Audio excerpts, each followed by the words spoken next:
The dust cloud rose behind the departing stagecoach, and Julia Jameson stood frozen in the middle of the dirt road, her trembling hand pressed against her stomach where a child grew in secret, watching the only life she had known disappear into the merging point where earth met sky. The man she had married 6 months ago, the man who had promised her forever beneath the flowering dogwoods of Missouri, had just abandoned her in Randsburg, California, with nothing but a carpetbag, $17, and a heart that felt like shattered glass in her chest. She could not breathe properly.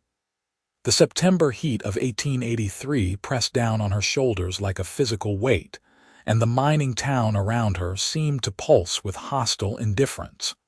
Randsburg was not a place for abandoned women. It was a place of hard men seeking harder fortunes, of saloons that never closed, of dust that coated everything in a fine layer of grit and disappointment. Julia forced her legs to move, one foot in front of the other, toward the boarding house where Thomas had left her with a month's rent paid, and a lie about coming back once he found work in the silver mines up north.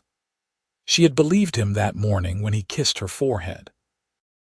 She had believed him when he said she should rest while he went to secure their future. She had not known that their future included only her, alone, with a child she had discovered she was carrying just 3 days prior. The boarding house smelled of lye soap and old tobacco. Mrs. Patterson, the proprietor, gave Julia a look that suggested she knew exactly what had happened. Women like Mrs. Patterson had seen every kind of tragedy the West could offer, and abandoned wives barely registered as noteworthy. "Your husband took the noon stage, Mrs. Patterson said without preamble. Left you the room through October 1st. After that, you will need to make other arrangements." Julia nodded because speaking seemed impossible.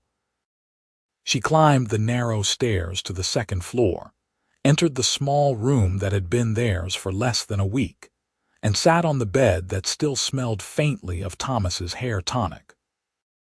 Only then did she allow herself to cry, great shaking sobs that came from somewhere deep and primal, the kind of crying that left a person hollowed out and aching. She was 20 years old, pregnant, and utterly alone in a mining town 800 miles from anyone who knew her name. The next morning, Julia woke with her eyes swollen and her resolve tentatively stitched together from the fragments of her pride. She would not die here. She would not let this destroy her. She had $17, a month's lodging, and 2 hands that could work. Randsburg might be a hard place, but it was still a place that needed labor. She washed her face in the basin, pinned up her dark blonde hair, and smoothed down the wrinkles in her navy traveling dress. The fabric was good quality, made by her mother for the wedding journey, and it still fit properly since her pregnancy had not yet begun to show. She looked respectable. She could use that. The general store needed no help. The laundry was run by a Chinese family who barely spoke English, and made it clear through gestures that they had no work for her. The restaurant attached to the Golden Nugget Saloon made her an offer that became inappropriate the moment the owner's eyes traveled down her body with an expression that made her skin crawl. By afternoon, Julia was exhausted and frightened in a way that went beyond immediate concern. She had no prospects, no skills that Randsburg valued, no connections that might open doors. She sat on a bench outside the Wells Fargo office and tried to calculate how long $17 might last if she was very, very careful. "You look like you could use some water." Julia looked up to find a man standing a respectful distance away, holding out a canteen. He was tall, lean in the way of men who worked with their bodies, with sun-weathered skin and dark hair that needed cutting. His eyes were an unusual shade of gray-green, and they regarded her with something that looked like genuine concern, rather than the predatory interest she had encountered earlier. "I am fine, thank you," she said automatically, because accepting kindness from strange men was how women ended up in worse situations than they started in. "You have been walking around town all day asking after work," he said, not unkindly. "Randsburg is not a big place. People notice things. And you look like you are about to fall over from the heat." Julia wanted to refuse again, but her throat was parched and her head ached, and the man made no move to come closer. He simply held out the canteen and waited. "Thank you," she said finally, taking it from him. The water was warm but clean, and she drank more than she intended before handing it back. "Ethan Ramsey," he said, extending his hand. "Julia Jameson." She shook his hand briefly, noting the calluses and the strength in his grip, noting also that he released her hand immediately without any attempt to hold it longer than proper. "You are looking for work?" "Yes." There seemed no point in pretending otherwise, since apparently the entire town had watched her desperate circuit. Ethan Ramsey was quiet for a moment, his gaze moving past her toward the mountains that ringed the valley. "My ranch is about 5 miles outside town. Nothing fancy, just cattle and horses. My housekeeper left last month to live with her daughter in Sacramento, and the place is falling apart without her. I cannot cook worth a damn, and the house looks like a pack of wolves has been living in it." Julia's heart began to beat faster.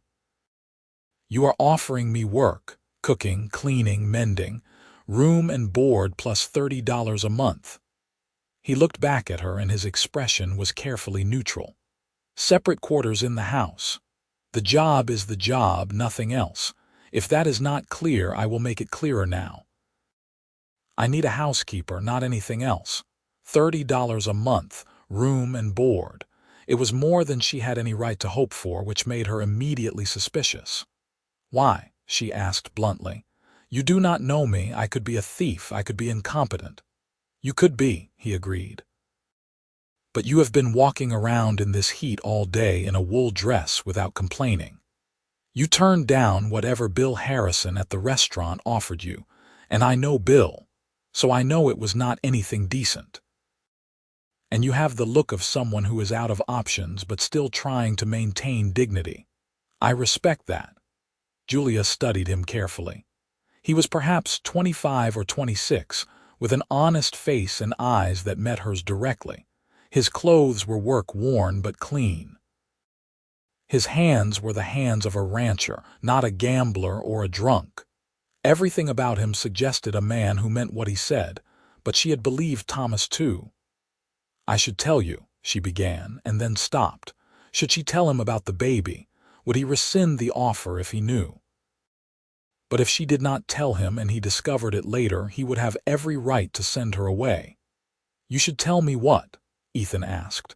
Julia lifted her chin and met his eyes. "My husband left me yesterday, took the stage north and is not coming back, and I am expecting a child." She watched his face carefully for disgust or judgment or the withdrawal of his offer. Instead, Ethan Ramsey just nodded slowly, as if she had confirmed something he already suspected. "That explains why he is a fool," Ethan said. "Does not change my offer, might even make it more necessary. A woman in your situation needs security, and a man who abandons his pregnant wife deserves to be horsewhipped." Julia felt something crack open in her chest, some tight band of fear loosening just slightly. "You still want to hire me, unless you have changed your mind about wanting the work." She had not cried since yesterday, but she felt dangerously close to it now. "When would I start? You can ride out with me now if you want, or I can come back for you tomorrow morning. Either way." Julia thought of the boarding house room that still smelled like Thomas's lies, of Mrs. Patterson's knowing eyes, of another night alone with nothing but her thoughts for company. "Now," she said. "I would like to go now." Ethan Ramsey's ranch was not grand, but it was well maintained and obviously run by someone who cared about the land. The house was adobe with a wooden porch, nestled against a hillside with a view across the valley. The barn and outbuildings were in good repair, and the cattle she could see in the distance looked healthy. "The housekeeper's quarters are through here," Ethan said, leading her into the house and through a surprisingly spacious main room to a small bedroom with its own door that closed. "It has a lock on the inside. Only you have the key. I sleep on the other side of the house." The room was simple but clean, with a bed, a dresser, a washstand, and a window that looked out toward the mountains. It was more than Julia had hoped for. "The kitchen is through there," Ethan continued. "Help yourself to whatever you need. I usually eat around sunup and sundown, nothing fancy required. I am out working most of the day, so you will have the house to yourself. Laundry is once a week, mending as needed.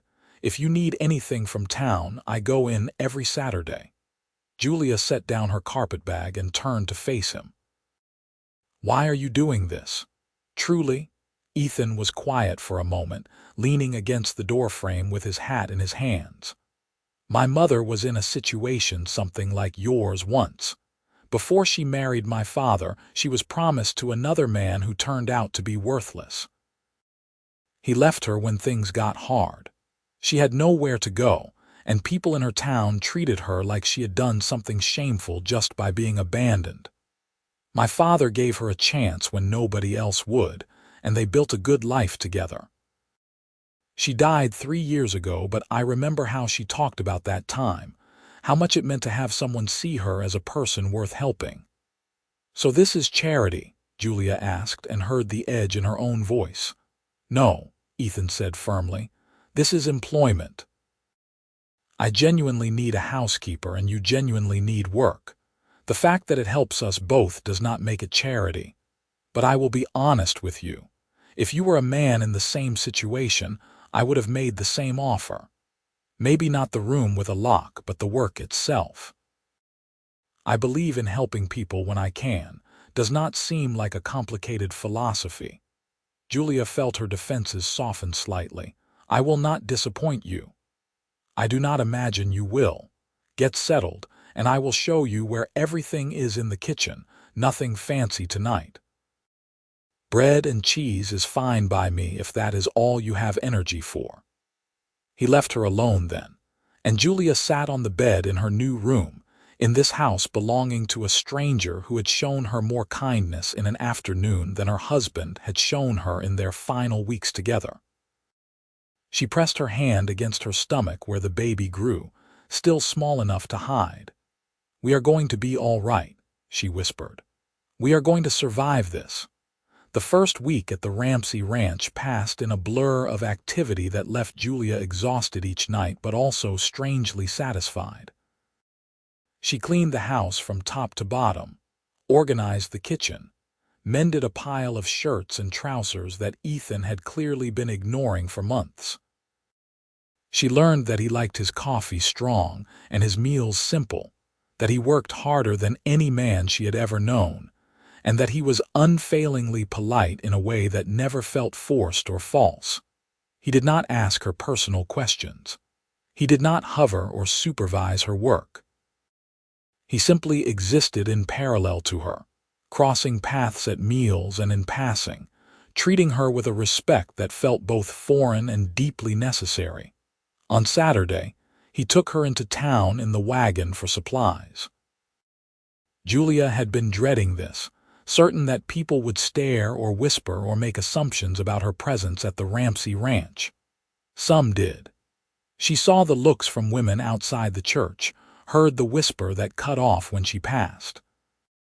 But Ethan walked beside her into the general store with his head high, treating her like any respectable employer would treat their housekeeper, and somehow that made the whispers easier to bear. "People talk," he said on the ride back, as if he had read her thoughts. "Especially in small towns. Best to ignore it."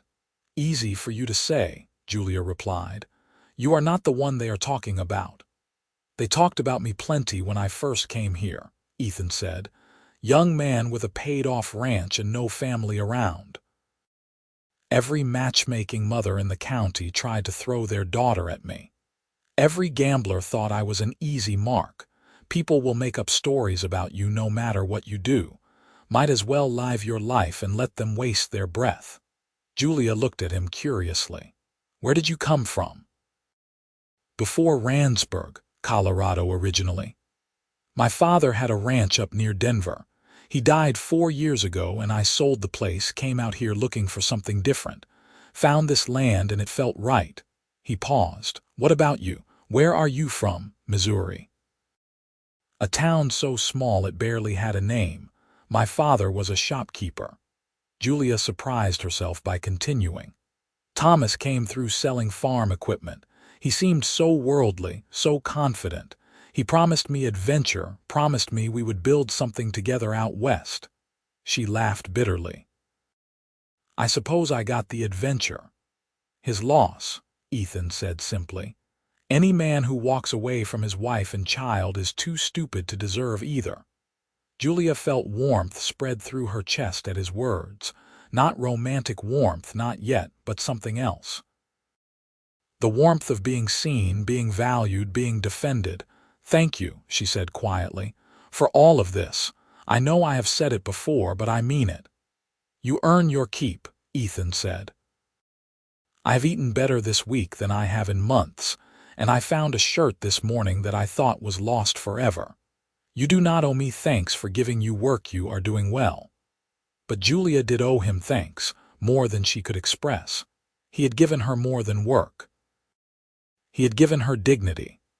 As autumn deepened and October gave way to November, Julia found herself settling into a rhythm at the ranch that felt almost peaceful. Her pregnancy was beginning to show, a small but definite curve to her belly that she could no longer hide completely. She waited for Ethan to comment on it, to show discomfort or judgment, but he never did. He simply adjusted the heavier chores, taking over tasks like hauling water or moving furniture without making a fuss about it. They talked more as the weeks passed. Conversations over morning coffee about the weather, the cattle, the state of the territory. Longer discussions over dinner about books they had read, places they wanted to see, philosophies about life that revealed layers to each other neither had expected. Julia learned that Ethan had taught himself to read from his mother's books, that he loved the land with a passion that bordered on spiritual, that he had a quiet sense of humor that emerged in unexpected moments. Ethan learned that Julia was smarter than her limited education suggested, that she had a gift for remembering details, that she sang softly while she worked and had a laugh that transformed her face from merely pretty to genuinely beautiful. They did not speak of it, this growing connection between them, but it was there, humming beneath their daily interactions like a current in deep water. In mid-November, a cold snap blew down from the mountains, bringing wind that rattled the windows and temperatures that made morning chores miserable. Julia woke one day to find frost coating the ground and her breath fogging in her small room. She dressed quickly and went to start the kitchen fire, only to find Ethan already there, feeding wood into the stove. "You should have stayed in bed," he said. "It is too cold this morning." "I could say the same to you," Julia replied, moving to fill the coffee pot. "This is my job." "Your job does not include freezing." He straightened and looked at her with concern. "Are you warm enough in your room? I can bring in an extra stove if you need it." "I am fine," Julia assured him, though in truth she had been quite cold during the night. "I have plenty of blankets." Ethan did not look convinced, but he let it drop. They made breakfast together in companionable silence, and Julia found herself acutely aware of his presence in a way that made her nervous. He was just a man doing a kindness. She was his housekeeper, nothing more. But when his hand accidentally brushed hers as they both reached for the same pot, Julia felt electricity shoot through her entire body. She pulled back quickly, busying herself with plates, trying to ignore the way her heart hammered. If Ethan noticed, He gave no sign. That afternoon, Julia was mending by the fire when she heard a commotion outside. She set aside her sewing and went to the window to see Ethan riding in fast, something draped across his saddle. As he drew closer, she realized it was a calf, small and shivering. She met him at the door. What happened? Found her separated from her mother, half frozen in the north pasture. I need to warm her up fast. He carried the calf inside without hesitation, setting her down near the fire. Can you get some blankets, and heat some milk if there is any? Julia moved quickly, bringing every spare blanket she could find and warming milk on the stove. Together they worked to wrap the calf and coax her to drink, rubbing her limbs to restore circulation. It took over an hour, but finally the calf began to respond, her shivering easing and her eyes becoming more alert. She is going to make it, Ethan said with relief, sitting back on his heels. He looked at Julia, and there was something in his expression that made her breath catch. Thank you. I could not have done this alone. Of course, Julia said. I am glad we could help her. They were sitting close together on the floor, the fire warming one side of them and the calf breathing steadily between them. Julia became suddenly aware that Ethan was looking at her with an intensity that had nothing to do with the rescued animal. Julia, he began, then stopped. I should get her out to the barn before she makes a mess in here. The moment broke. Ethan lifted the calf, still wrapped in blankets, and carried her outside. Julia remained by the fire, her heart racing, wondering what he had been about to say. That night at dinner, Ethan was quieter than usual. Julia tried to maintain normal conversation, but everything felt charged in a way it had not before. Finally, as she was clearing the dishes, Ethan spoke. I have been thinking, he said carefully, about your situation, about what happens when the baby comes. Julia's hand stilled on the plates. What about it? Randsburg does not have a doctor. There is a midwife, Mrs. Chen, who helps with births. But Julia, you are alone here. If something goes wrong, if you need help. He trailed off, running a hand through his hair in frustration. I have been worrying about it. Julia set down the dishes and turned to face him. I have been worrying about it too, but I do not know what else to do. I cannot go back to Missouri. I have no one there who would help me now, and I certainly cannot afford to go somewhere with better medical care. You are not alone, Ethan said firmly. You have me. I will make sure you and the baby are taken care of no matter what. I just wanted you to know that. You do not have to face this by yourself. Tears sprang to Julia's eyes before she could stop them. Why are you so kind to me? I am nothing to you, just a housekeeper. Ethan stood and crossed to where she stood, stopping just in front of her. You are not nothing, and you are more than just a housekeeper, you are. He seemed to struggle with the words. You are important to me. This ranch has felt like a home again since you came here. I look forward to seeing you in the morning. I enjoy our conversations. I admire your strength and your determination. You have every reason to be bitter and angry, but instead you work hard and find things to laugh about. You are remarkable, Julia. I hope you know that. Julia could not speak. She stood there looking up at him, at this man who had saved her without expecting anything in return, who treated her with respect and kindness, who was looking at her now like she was something precious. I feel the same, she whispered. About you. This place being here, it has saved me. But it is not just the work or the security. It is you. The way you talk to me like my thoughts matter. The way you make me feel safe. I have been trying not to feel this way because it seems impossible, seems too soon, but Ethan, he kissed her. It was gentle and questioning, giving her every chance to pull away. Julia did not pull away. Instead, she leaned into him, her hands coming up to rest on his chest, kissing him back with all the confused longing and hope she had been trying to suppress for weeks. When they finally broke apart, they were both breathing hard. I am sorry, Ethan said immediately. "That was inappropriate." "You are pregnant with another man's child. You work for me. I should not have—" "Please do not apologize," Julia interrupted. "I wanted you to kiss me. I have wanted it for a while now." Ethan searched her face.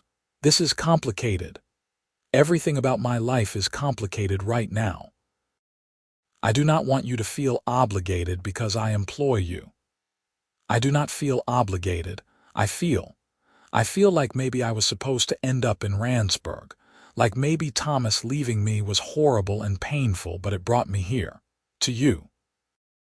Julia put her hand over his where it rested on her shoulder. "Is that crazy?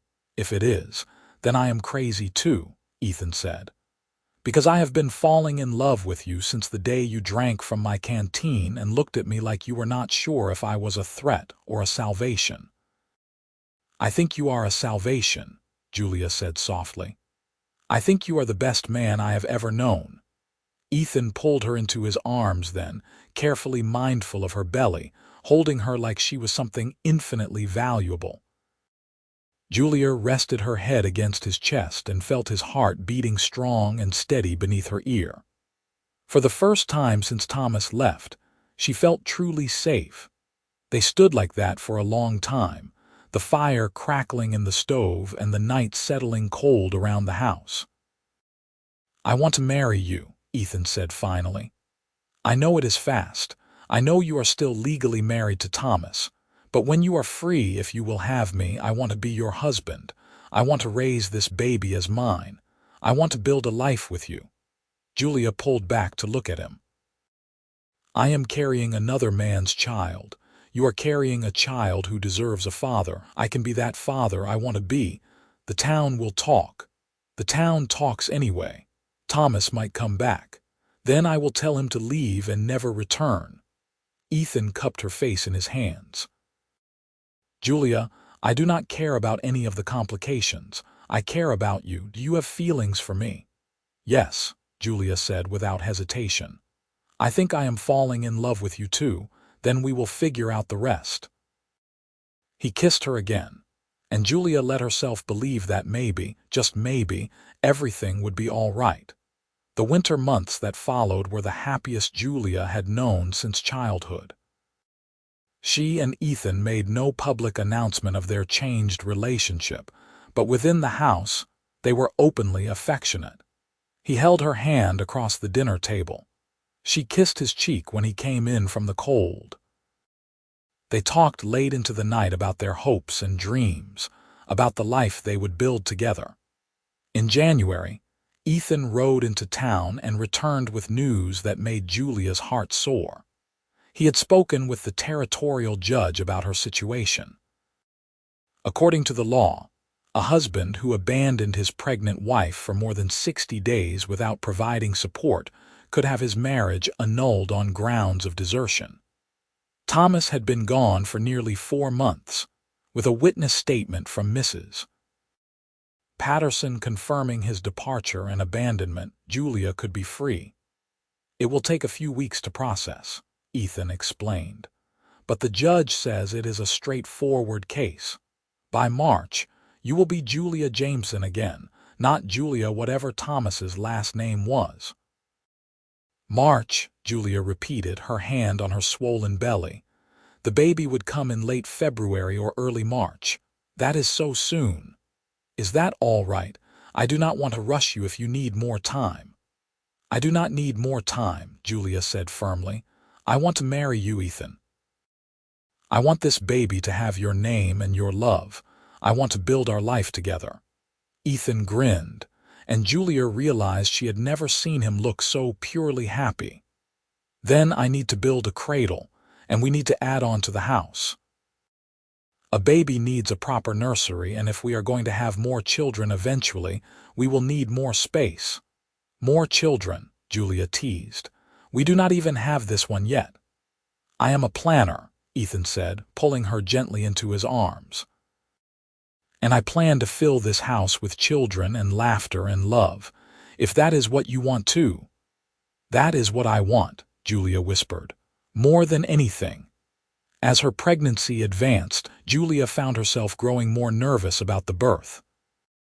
She had heard stories about childbirth, most of them frightening, and the knowledge that she would be doing this without her mother or sisters made her feel terribly alone despite Ethan's constant support.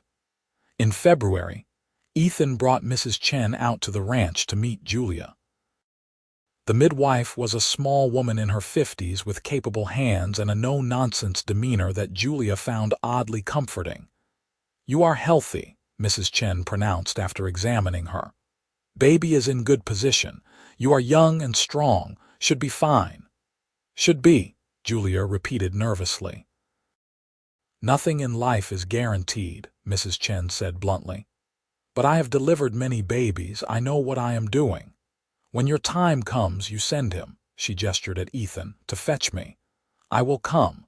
After Mrs. Chen left, Julia found herself fighting tears. Ethan noticed immediately. "What is wrong? Did she say something that worried you?" "No, she was fine. I am just scared," Julia admitted. "What if something goes wrong? What if I am not strong enough? What if you are the strongest person I know?" Ethan interrupted, taking her hands. "You survived being abandoned. You built a new life from nothing. You face every challenge with courage. This will be no different. Women die in childbirth," Julia said quietly. "It happens." "It does," Ethan acknowledged, "but it does not happen to most women, and I will be right here with you the entire time." "I am not going anywhere, Julia. No matter what." His certainty helped, though the fear did not entirely leave. Julia threw herself into preparing for the baby, sewing tiny clothes and blankets, organizing the small nursery Ethan had created by partitioning off part of their bedroom. She tried not to think about what it would feel like to give birth to a child whose father had abandoned him before he was even born. Tried not to wonder if she would look at the baby and see Thomas's face, be reminded of the betrayal. "The baby is not Thomas," Ethan said one evening as if reading her thoughts. "The baby is an innocent person who deserves to be loved. Whatever he or she looks like, whoever they take after, they are ours. That is all that matters." "Ours," Julia repeated, testing the word. "I like the sound of that." "Me too." The annulment papers came through on February 20th. Julia stared at the document that declared her marriage to Thomas officially dissolved, feeling a strange mixture of relief and sadness. She had loved him once, or thought she had. Now he was just a name on a legal document, a mistake she had survived. "How do you feel?" Ethan asked. "Free," Julia said. "Like I can finally move forward."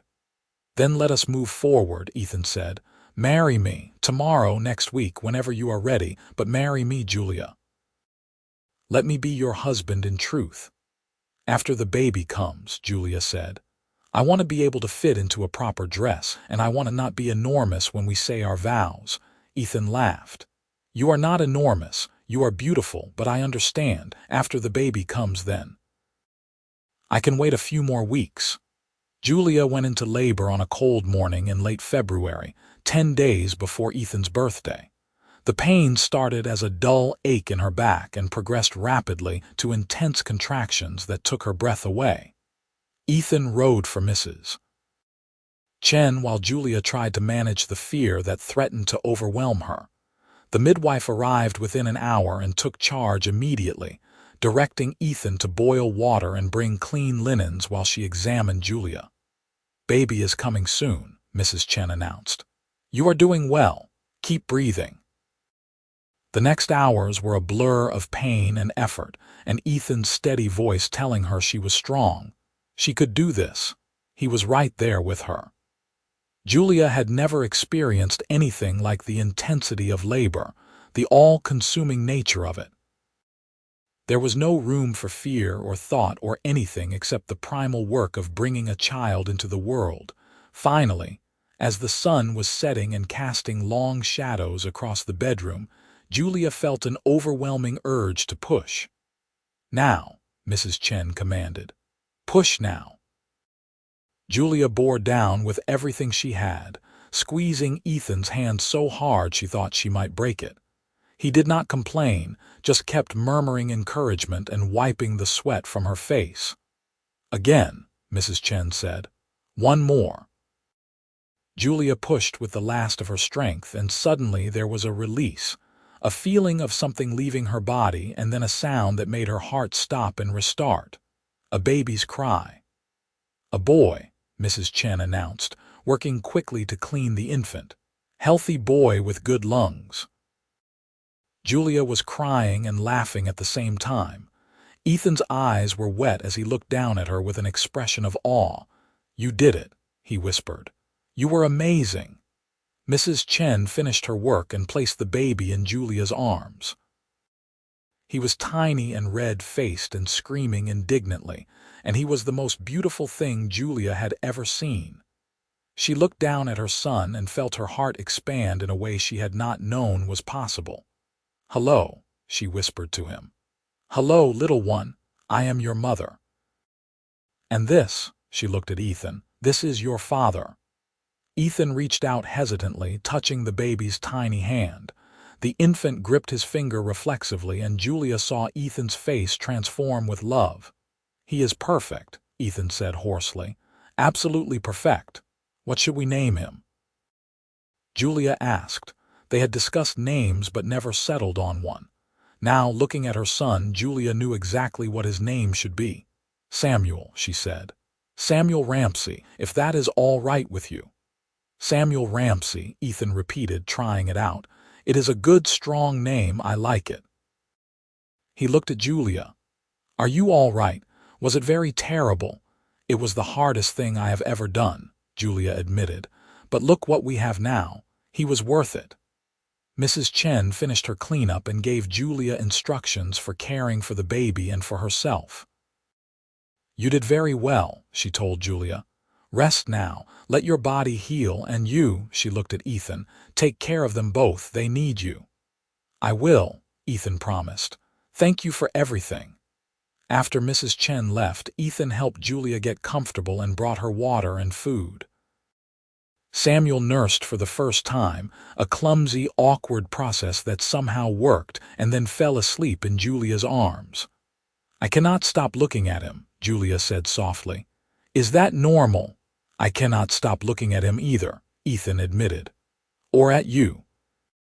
"I have never been so proud of anyone in my life. You are incredible, Julia." "We are a family now," Julia said, still marveling at it. "A real family." "We are," Ethan agreed. He leaned down and kissed her forehead, then gently touched Samuel's downy head. "And I promise you both, I will spend the rest of my life making sure you know how loved you are." The weeks following Samuel's birth were exhausting and wonderful in equal measure. Julia recovered slowly, her body aching in ways she had not anticipated, but every time she looked at her son, the discomfort faded. Samuel was a good baby, alert and curious, with dark hair and blue eyes that Ethan assured her would probably change color in the coming months. Ethan was a natural father. He held Samuel with confidence, walked the floor with him during fussy evenings, changed diapers without complaint. Julia watched him with their son and fell more in love with him every day. In late March, with Samuel 6 weeks old and Julia feeling mostly recovered, they rode into town to the small church on the edge of Randsburg. The minister, Reverend Williams, had agreed to marry them in a quiet ceremony with just Mrs. Chen and the general store owner, Mr. Peterson, as witnesses. Julia wore a simple blue dress that fit her changed body, and Ethan wore his best shirt and trousers. Samuel slept in Mrs. Chen's arms during the ceremony, occasionally making small sounds that made everyone smile. "Do you, Ethan Ramsey, take Julia Jameson to be your lawfully wedded wife?" Reverend Williams asked. "I do," Ethan said, looking at Julia with such love that she felt tears well up. "And do you, Julia Jameson, take Ethan Ramsey to be your lawfully wedded husband?" "I do," Julia said firmly, without hesitation. Then by the power vested in me by the territory of California, I pronounce you husband and wife. You may kiss your bride." Ethan kissed her softly, sweetly, a promise of all the years to come. Julia kissed him back, thinking of how far she had come from that terrible day when Thomas left her in the dust of a departing stagecoach. She had been broken then. Now she was whole in ways she had never been, even before the abandonment. After the ceremony, they returned to the ranch as a legally recognized family. Ethan carried Samuel while Julia held his arm, and the spring sunshine felt like a benediction. "How does it feel to be Mrs. Ramsey?" Ethan asked. "It feels right," Julia said. "Like this is who I was always meant to be." That night, after Samuel was asleep in his cradle, Ethan and Julia lay together in their bed, talking quietly in the darkness. "Do you ever wonder about Thomas?" Ethan asked. "Do you ever wish things had gone differently?" Julia considered the question honestly. "No," she said finally. "I used to think I loved him, but I think I was just young and eager for adventure. I did not know what love actually was, but I know now. Love is you getting up 3 times a night with Samuel so I can sleep. Love is you defending me to the women in town who whisper about us. Love is you looking at my son and seeing only a child to cherish, not a reminder of another man. That is love. What I had with Thomas was not even close." Ethan pulled her closer. "I never thought I would find this. I was content being alone, running the ranch, living a quiet life. But then you appeared, desperate and determined, and everything changed. You changed me, Julia. You made me want more than I knew I could have." "We saved each other," Julia said softly. "That is what I think. You saved me from destitution, and I saved you from loneliness. We were both lost, and we found each other." "I like that," Ethan murmured. "I like thinking we were meant to find each other." They made love for the first time as husband and wife, slowly and carefully, rediscovering each other. Julia had been nervous about this, worried that her body would be different, that Ethan would find her changed and less desirable. But he touched her with reverence, told her she was beautiful, made her feel desired in a way Thomas never had. Afterward, as they lay tangled together, Julia felt a peace so profound it brought tears to her eyes. "I am happy," she whispered. "After everything, I am genuinely happy." "So am I," Ethan whispered back. "More than I ever thought possible." The seasons turned, and life on the ranch settled into a comfortable rhythm. Samuel grew from an infant to a baby who smiled and reached for things, who recognized his parents and cooed when they spoke to him. Julia threw herself into being a mother and a wife, finding joy in the daily tasks that had once seemed like mere survival. Ethan expanded the ranch, buying more cattle and hiring a young man named Jake to help with the heavy work. The additional income allowed them to make improvements to the house, to buy Julia a new dress and some books she had wanted, to start putting money aside for Samuel's future.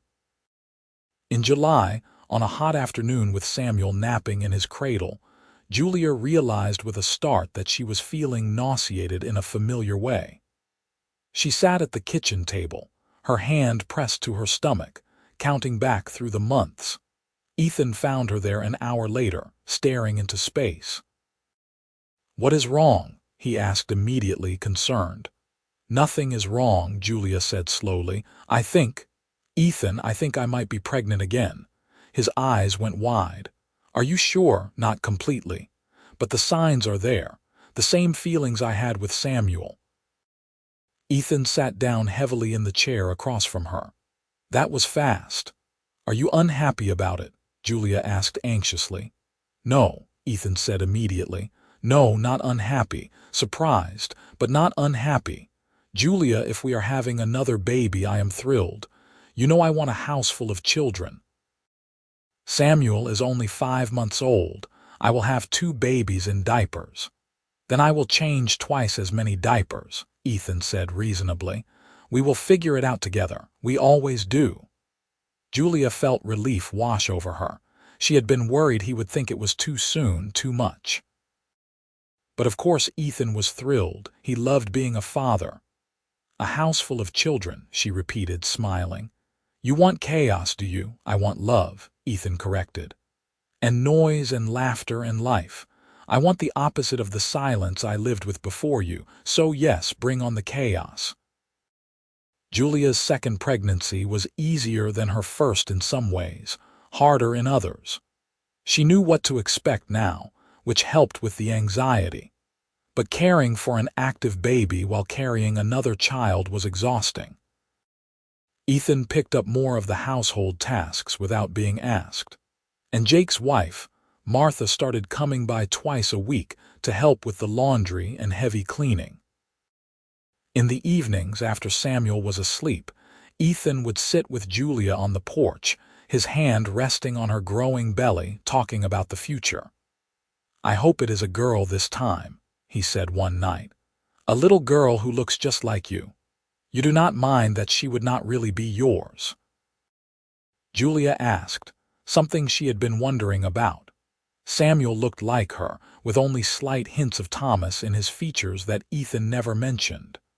But what if this baby looked more like Thomas? What if it was harder to forget the circumstances of their beginning? "She will be mine," Ethan said firmly. "Just like Samuel is mine, biology does not make a family. Love does. You know that." Julia did know it. She saw it every day in the way Ethan was with Samuel. The baby reached for him instinctively, calling him Da in his babbling attempts at speech.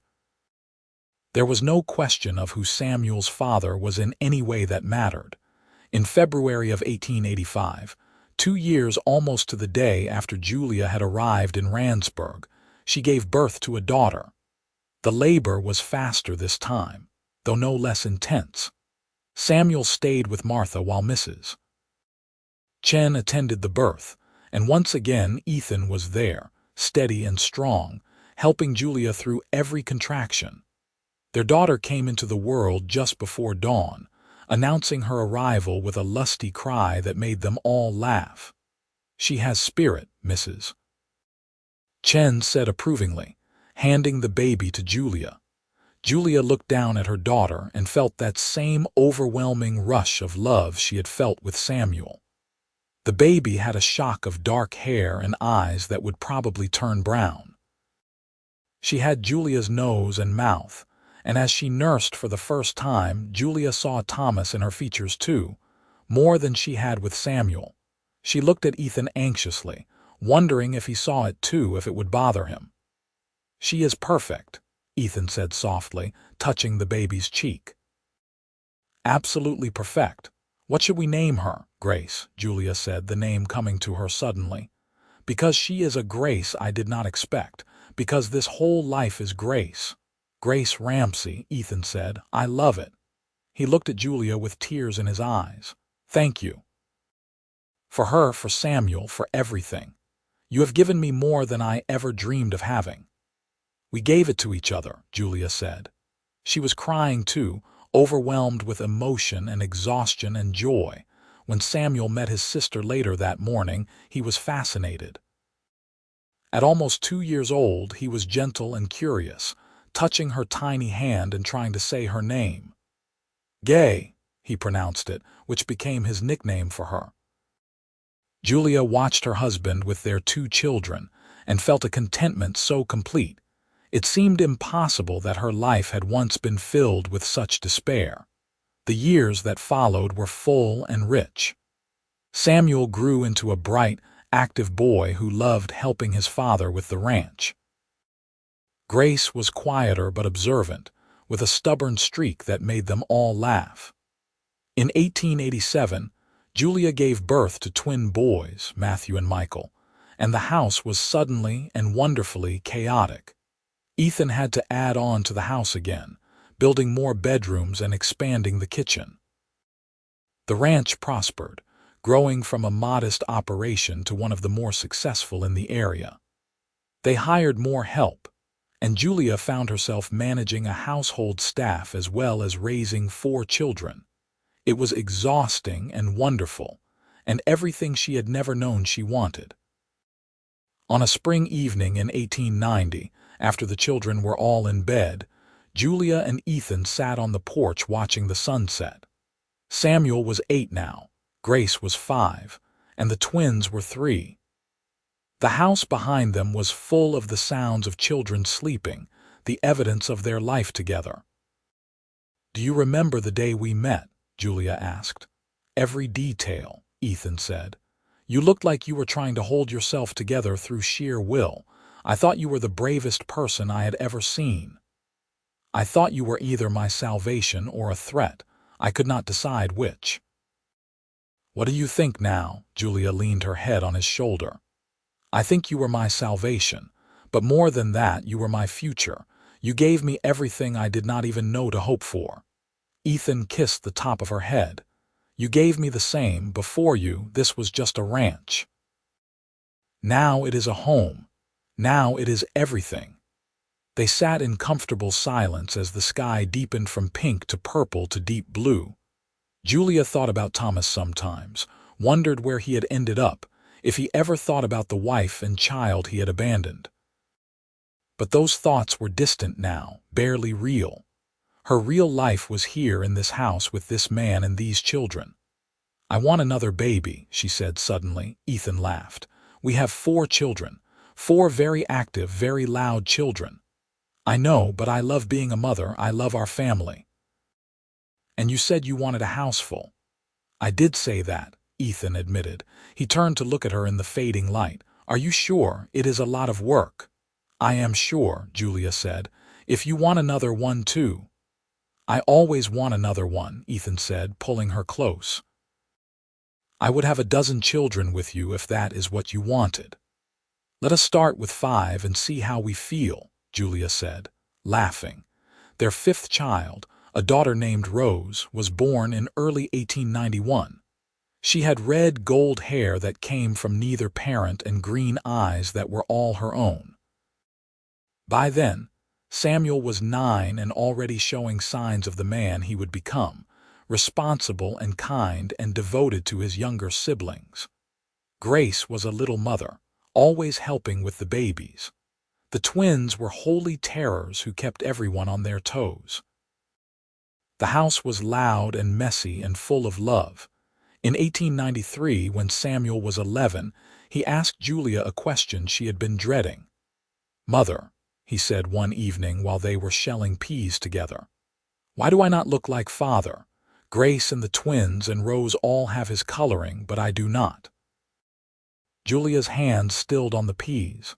This moment had been coming for years.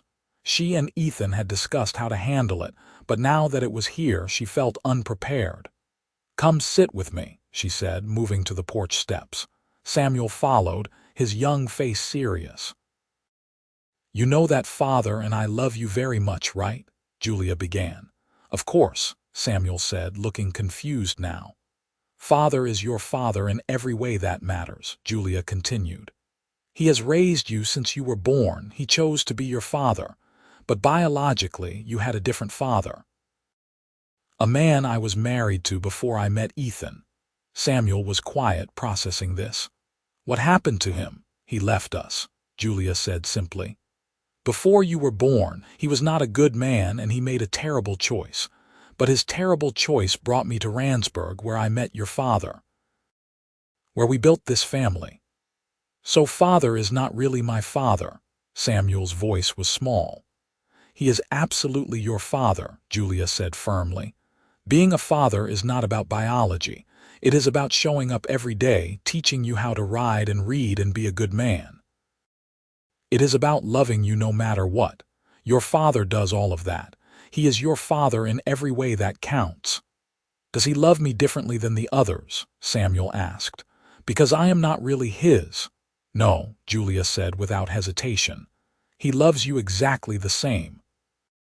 You are his firstborn son. He is so proud of you. Samuel, you need to understand something. Your father chose you. He married me knowing I was pregnant with another man's child, and he chose to raise you as his own. That is a greater love than simple biology." Samuel thought about this for a long moment.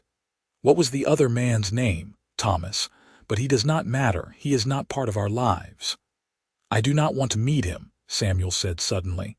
I do not care about him. Father is my father. I just wanted to know why I look different. That is fair, Julia said. And if you ever have more questions, you can always ask me or your father. We will always tell you the truth. That evening, after the children were in bed, Samuel sought out Ethan in the barn where he was checking on a mare about to foal. Father, Samuel said. Mother told me about Thomas. Ethan straightened immediately, his attention fully on his son. She did. What do you think about that? I think he was stupid to leave you and Mother, Samuel said. And I am glad he did, because otherwise I would not have you as a father. Ethan's eyes were suspiciously bright. Samuel, you are my son.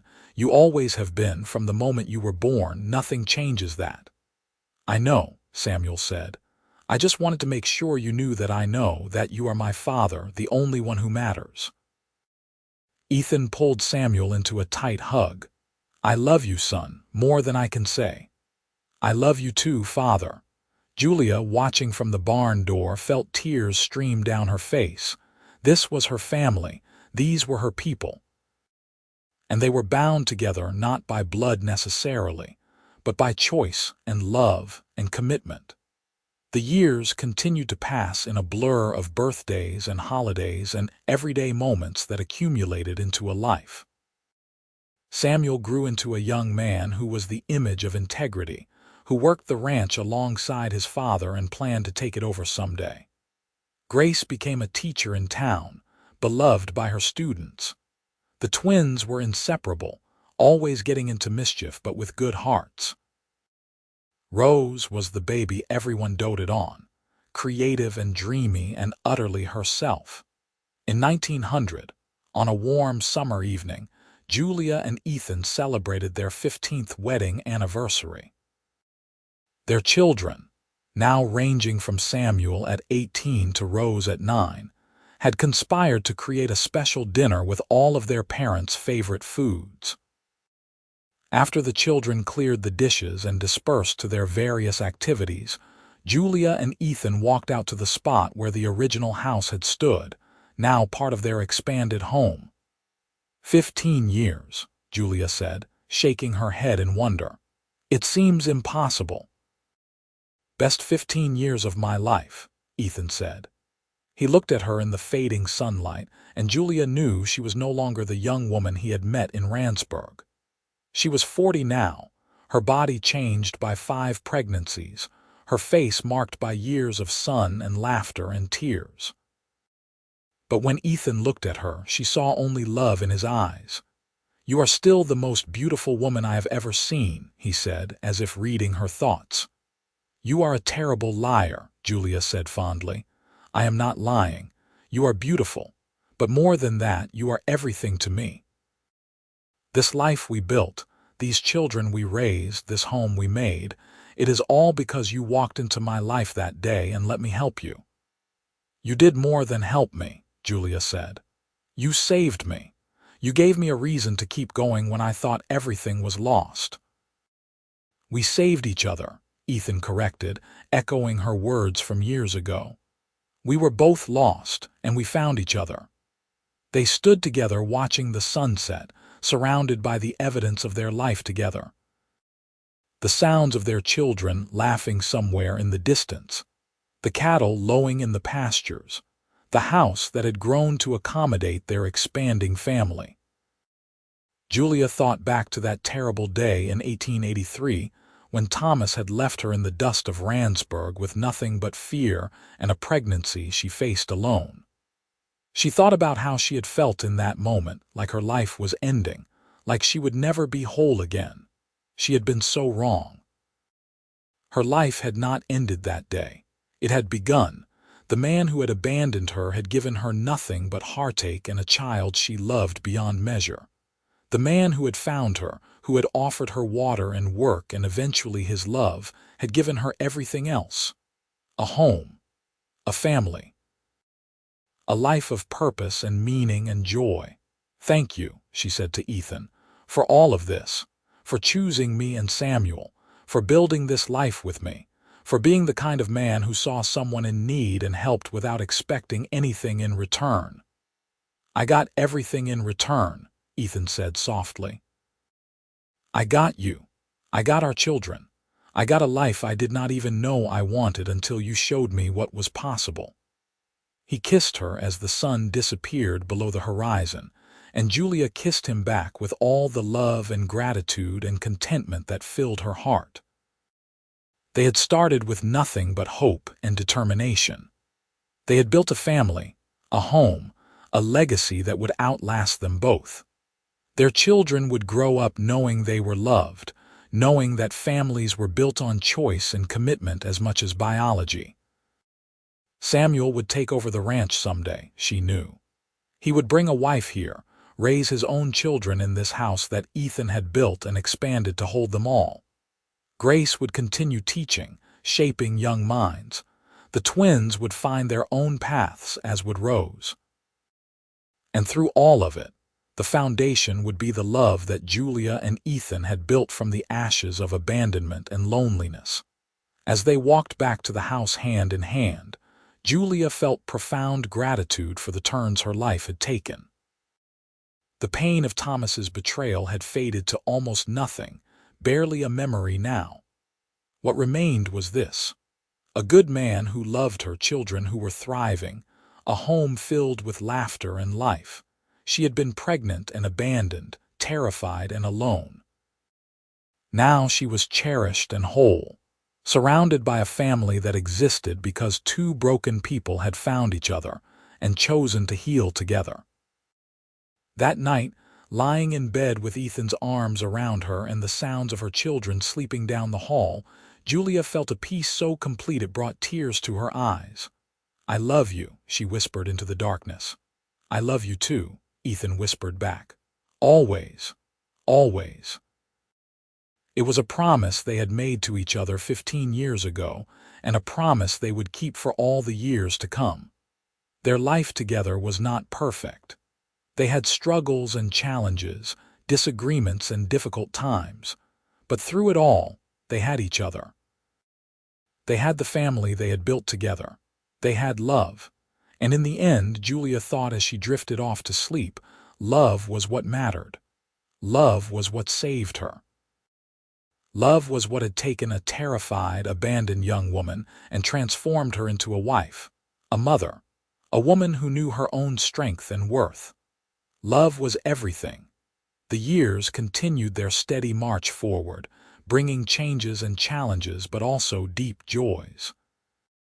In 1902, Samuel married a young woman named Catherine who worked at the general store in Randsburg, and they moved into a newly built house on the far end of the ranch property. Within a year, they had given Julia and Ethan their first grandchild, a boy they named Ethan after his grandfather. Julia held her grandson for the first time and felt the circle of life complete itself in a way that took her breath away. This child was Samuel's son. Samuel, who had been abandoned by his biological father before birth, was now a devoted father himself. He had learned from Ethan what it meant to be a good man, a good husband, a good father, and he was passing that legacy on to the next generation. Grace married a schoolteacher from a neighboring town in 1904, and they settled nearby, so Grace could continue teaching while starting her own family. The twins, true to form, both fell in love with sisters from a ranch to the south, and there was a double wedding in 1906 that was the social event of the season in Randsburg. Rose, their youngest, showed no interest in settling down. She wanted to travel, to see the world beyond the California desert. In 1908, at 17, she announced her intention to attend a women's college in San Francisco.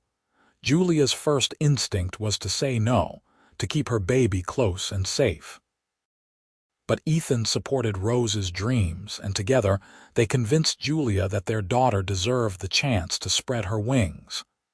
"We raised her to be independent," Ethan reminded Julia.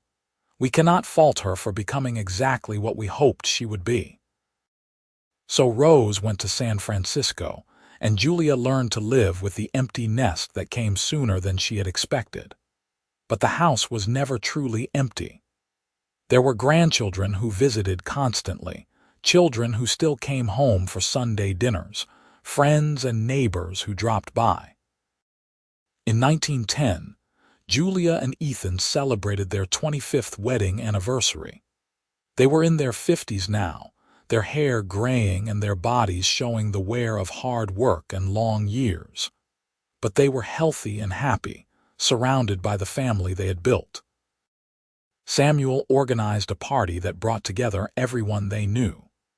The ranch was filled with people eating and dancing and celebrating the love story that had begun with such unlikely circumstances. 25 years, Julia said to Ethan as they danced together in the barn that had been cleared and decorated for the occasion. "Can you believe it?" "I can," Ethan said, "because I remember every single one of those years, every moment we have built together. Do you have any regrets?" Julia asked. Ethan looked at her seriously. "Not a single one."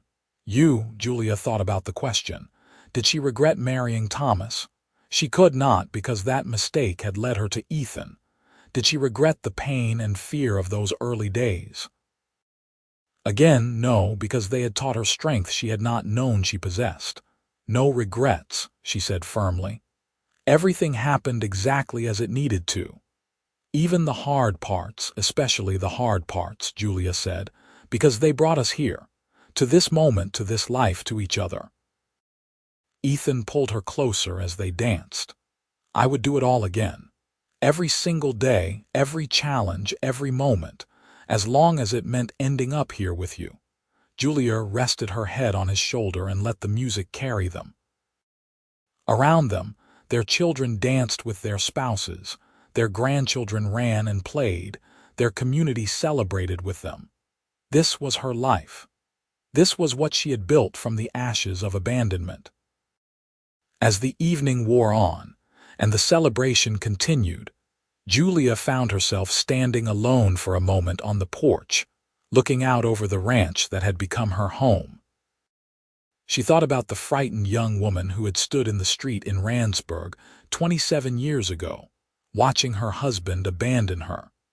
She wished she could go back and tell that woman that everything would be all right, that the cowboy who would offer her water was offering her so much more, that she would survive and thrive and build a life beyond anything she could imagine in that moment of despair. "What are you thinking about?" Ethan asked, joining her on the porch. "About how far we have come," Julia said. "About how grateful I am for every twist and turn that brought us together." "Me too," Ethan said. He took her hand the same way he had thousands of times over their years together. "Ready to go back to the party?" "In a minute," Julia said. "I just want to stand here with you for a moment, just us, before we go back to everyone else." So they stood together on the porch of their home, holding hands and watching the stars emerge in the darkening sky. Inside the barn, music played and people laughed and their family celebrated the love that had sustained them all. Julia squeezed Ethan's hand, feeling the familiar calluses and strength there. This was her anchor. This man who had chosen her when she was abandoned, who had loved her when she was broken, who had built a life with her that exceeded anything she had dared to dream. "I love you," she said, the words as true as they had been the first time she said them. "I love you too," Ethan replied, the words as steadfast as the man himself. They stood together as the stars came out one by one, two people who had found each other against all odds and built something beautiful from the ruins of the past. Their story had started with heartbreak and fear, but it had transformed into something else entirely. A story of love and resilience, of family and home, of two people who had saved each other and created a legacy that would endure for generations. As they finally turned to go back to the party, back to their children and grandchildren and the community they had helped build, Julia felt nothing but peace. The abandoned young woman from 1883 was gone, transformed into someone stronger and wiser and more complete. And the lonely cowboy who had offered her water had become the center of a large and loving family. Their story was complete, not because it was ending, but because every chapter had led them exactly where they needed to be, together, and that was everything.